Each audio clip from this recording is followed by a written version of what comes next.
1834, Virginia.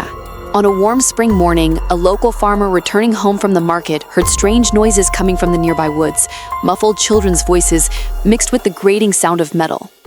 Curiosity won over fear, and he turned off the road, not knowing that within a few hours, he would witness one of the most sinister discoveries in the history of the state. The Sullivan estate stood at the edge of a small town, almost cut off from the other houses. Neighbors knew them as quiet, devout people who rarely spoke to strangers. The head of the family, Patrick Sullivan, a descendant of Irish settlers, had made his fortune in the timber trade and was considered a respected man, though somewhat odd. His wife, Catherine, almost never left the house, and their 6 children were nearly always seen playing in the backyard, never mingling with other kids.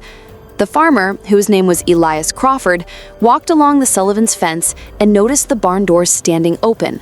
The grating sound was coming from there. He peeked inside, no one. But the sound did not stop. Then he noticed a trapdoor in the floor. Something moved in the darkness below. Elias hesitated for only a moment before making his mind up. He descended the creaking stairs and was met with a sudden chill, as though he had stepped into a stone cellar. What he saw next would change his life forever. By the dim light of a single candle left burning on a wooden barrel, children sat lined up along the walls, dozens of them. Their faces were pale and thin, their arms and legs bore the marks of chains. Some of them did not even cry, just stared at the intruder with wide, terrified eyes. Elias bolted upstairs, grabbed his horse, and galloped toward town to fetch the sheriff. By noon, a posse had arrived at the Sullivan house. Patrick and his eldest son were found in the backyard chopping wood, appearing genuinely surprised by the authorities' visit. But when the sheriff ordered them to open the cellar, the family's expressions changed into something later described as a mix of rage and dread. In the cellar, they counted 47 children. Some were no older than 3, others looked like teenagers.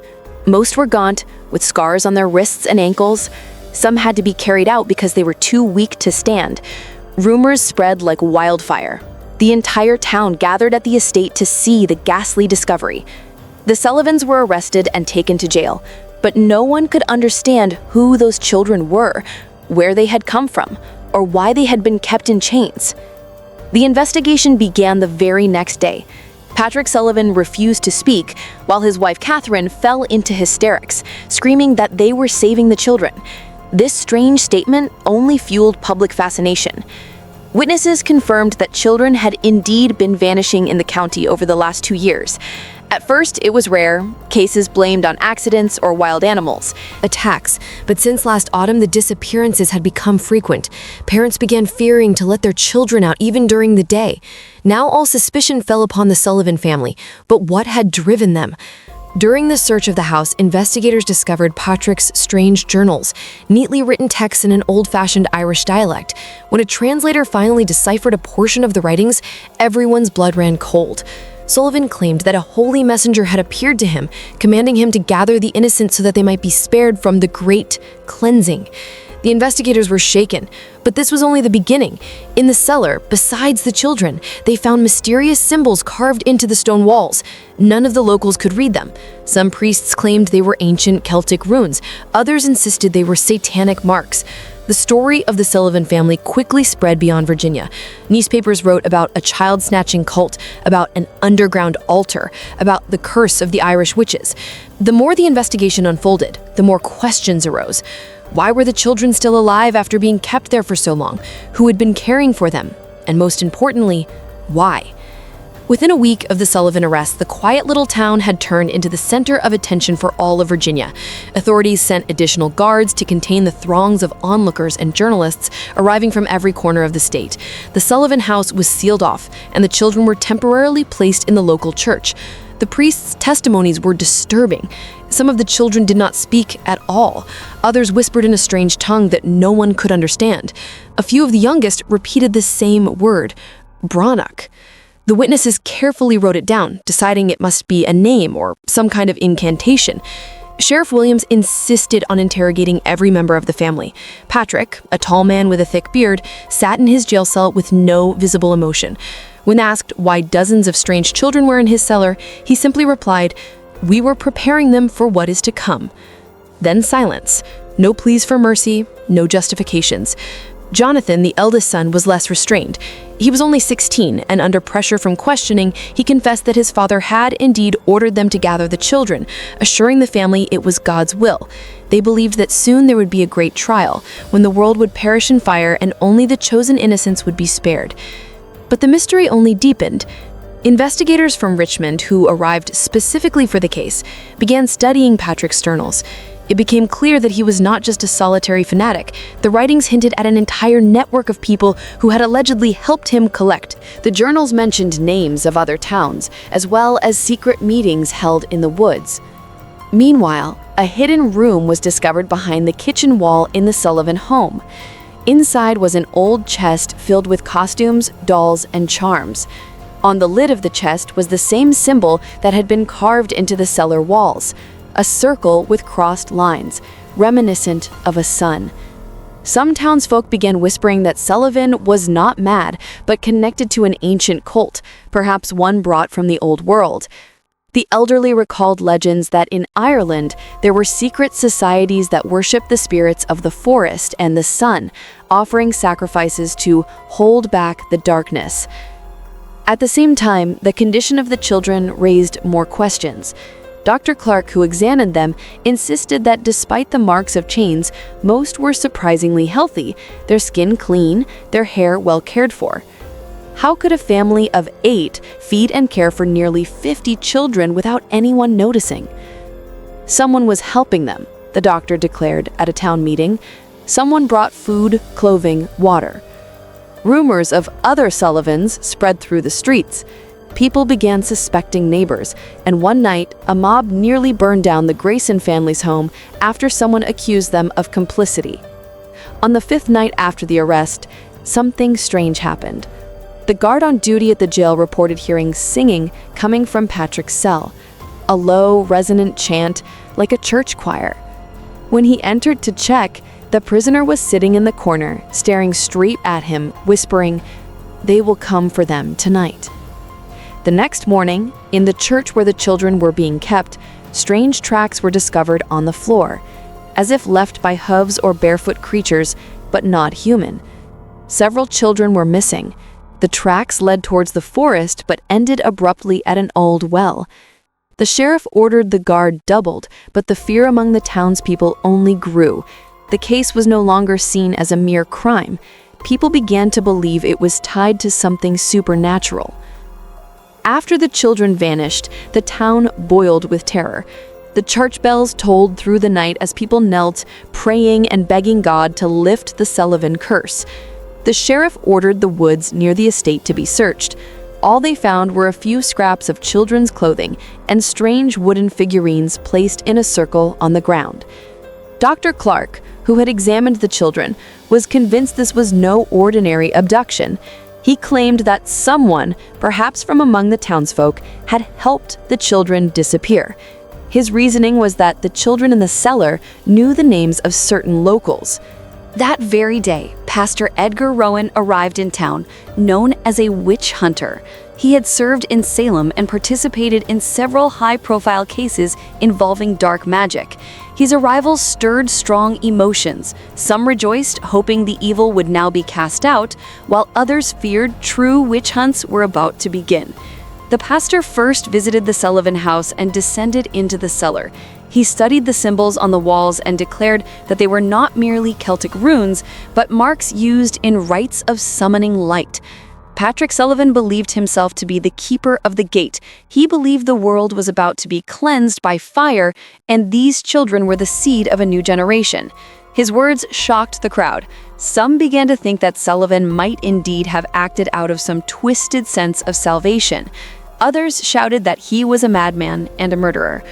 Meanwhile, something disturbing happened in the jail. Jonathan, the Sullivans' eldest son, suddenly became violent, banging his head against the wall, shouting in an incomprehensible tongue. The jailer swore that during the night, all the candles in the cells had gone out at once, and in the darkness, he heard the sounds of children's footsteps, though the cell doors remained locked. By morning, Jonathan was dead. On his forehead was carved the same strange symbol, the circle with crossed lines. The knife or tool used to make it was never found. Panic gripped the townspeople. People stopped leaving their homes after sundown. Armed men patrolled the streets. The air was thick with fear, a sense that disaster was looming. Then came the letter. The postman found it at the gates of the church early in the morning. It was written in elegant handwriting and signed with a name no one recognized, Anne Branagh. The message read, "The children have been taken where no one will ever find them. They are safe as long as the town is purified. Do not search for them, or wrath will descend upon you." The name Branagh matched the word the children had whispered. Pastor Rowan claimed that the name could be tied to ancient Celtic legends of a guardian spirit who takes children away to save them from the destruction of the world. According to one legend, Branagh appeared once every century, when the earth became saturated with blood and sin. The sheriff, however, took a more pragmatic view.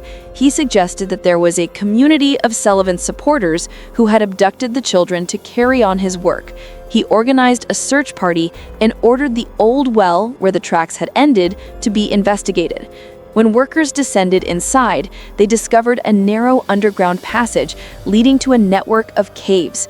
There they found remnants of campfires, scraps of food, and once again, symbols etched into the stone walls. But there were no children. The most chilling discovery was at the very end of the cavern, a small stone altar upon which lay a doll made from twigs and strands of human hair. Pastor Rowan demanded an immediate rite of cleansing. The following day, the entire town gathered at the Sullivan estate. A great bonfire was lit. The family's possessions were thrown into the flames, and prayers were recited. Yet that night, something happened that would later be called the Sullivan Storm. A hurricane struck the town, the likes of which had not been seen in decades. Lightning split the sky, wind tore roofs from houses, and some townsfolk swore they heard children's laughter drifting from the woods. When the storm finally passed, it was discovered that Patrick Sullivan's jail cell was empty.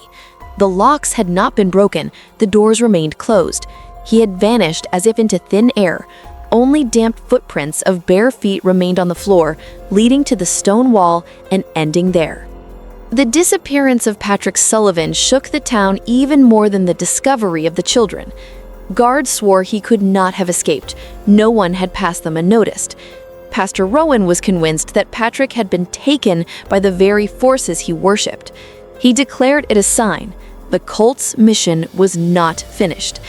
The next morning, strange marks were found carved into trees in the forest, fresh cuts forming a perfect circle. At the center lay a black stone tied with rope, and atop it, a child's shoe. No other traces were discovered nearby. The townsfolk were divided. Some demanded the forest be searched at once, to capture Sullivan dead or alive. Others feared that interfering would provoke the wrath of heaven. Rumors multiplied. Someone claimed they had seen Patrick at the edge of town, watching the people, but with eyes glowing yellow. Nevertheless, the sheriff assembled a search party and entered the woods.